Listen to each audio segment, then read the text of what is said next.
What's up madlang people? For today's video, making bagoong na dilis. Paghaluin lang po ang asin at dilis. Ang ratio po ay 1:4. Iyade may mat. Or isang tabo na asin sa 4 na tabo ng dilis ang ilalagay. Depende na po sa inyo kung ano ang gagamitin nyong panukat. Pwede din per kilo, basta 1:4 lang po ang sukat. Hindi na po yun masyadong maalat at di rin po magkukulang sa asin ng bagoong for good preserving method. Ancient method na po ito mga guys ng pag-iimbak ng pagkain. Ayan, paghahalu-haluin lang po ng maayos hanggang sa lahat ng isda ay malagyan ng asin. No more exemptions sa asin. Ayan, mixing. Ayan na po.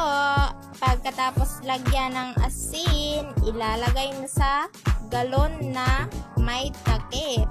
Galon ng Wilkins pala mga guys ang ginamit namin dito. Kasi yun ang available sa amin. Pwede nyo rin siyang ilagay sa ibang lalagyan kung anong available sa inyo. Basta merong takip. Takip para safe. O, diba? Tapos, huhugasan nyo na yung galon para matanggal yung mga nakadikit na asin at hindi langawin. Ayan na po. Tapos na. Bye-bye mga guys. Bye-bye.